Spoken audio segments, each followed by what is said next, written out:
জীবনটাকে তার জন্য যদি আপনি ধ্বংস করে দেন, নিজে না খাইয়া সন্তানকে খাওয়াইলেন, নিজে না পড়া সন্তানকে ইঞ্জিনিয়ার বানাইলেন, সব কিছু করলেন, এই সন্তানটাকে শুধুমাত্র আপনি কোরআন হাদিসে শিক্ষা দিলেন না। অর্থাৎ যতটুকু শিক্ষা করেন তারা সেনাবাজি হইতো, সে আল্লাহ হইতো, এতটুকু শিক্ষা না দেওয়ার কারণে এই বাচ্চারাকে তখন আল্লাহ রাব্বুল আলামিন তার গুনার কারণে এই বাচ্চাটার নাম যখন জাহান্নামীদের কাতারে লেখা হবে, এই বাচ্চাটা কিন্তু সেই কিয়ামতের ময়দানে আপনাকে যারা জাহান্নামে যাবে না। আল্লাহ রাব্বুল আলামিন বলেন কিয়ামতের দিন এমন একদিন হবে, আল্লাহ তাআলা বলেন ইয়াউমা ইয়াফিরুল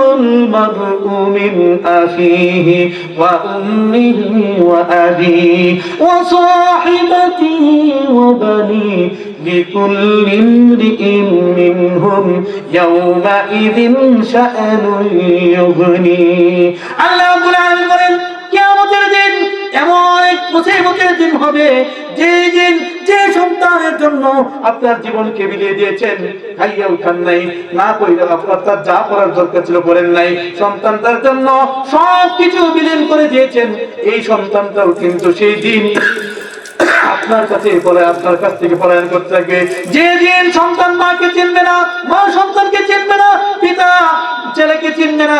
বন্ধুকে চিনবে না, ভাইকে চিনবে না, সেই কিয়ামতের ময়দান এমন কঠিন ময়দান হবে, সেই দিন একমাত্র থাকবে আপনার নেক আমল। সেই দিন এই সন্তানটা আল্লাহর কাছে বলবে ও আল্লাহ তাআলা, আমার আব্বা আপনি যদি মুবাল্লিগ হয়ে যান, একজন হাদিস হয়ে যান, আপনি অনেক বড় আল্লাহওয়ালা হয়ে যান, কিন্তু একটা সন্তান যদি সে বেনামাজি হয়ে যায় এবং যদি নাস্তিক মার্কা মুসলমান হয়ে যায়, এই সন্তানটার নাম যদি জাহান্নামীদের কাতারে লেখা হয়, এই একটা সন্তান যদি জাহান্নামে আল্লাহ দিয়ে দেয়, এই সন্তানটা কিন্তু আল্লাহর দরবারে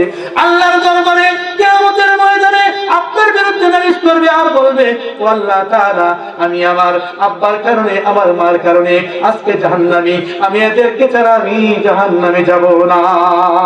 মুহতারাম হাজিরিন, কিয়ামতের ময়দানে সেই দিন কেমন কঠিন দিন হবে, হাসরের ময়দানে আল্লাহ রাব্বুল আলামিনের বড় বড় যত ফেরেশতা রয়েছে, যত মানুষ রয়েছে, জলিলুল কদর নবী ইব্রাহিম আলাইহিস সালাতু ওয়াস সালাম পর্যন্ত সেই কিয়ামতের ময়দানে বলবে রব্বি নাফসি লা আসআলুকা গায়রি, ও আল্লাহ তাআলা আমি আমার নিজের নিরাপত্তা চাই, আর কিছুই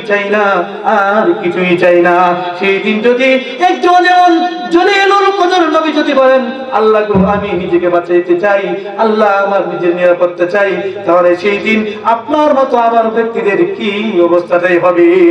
এই জন্য নিজের আমল নিজেই করতে হবে।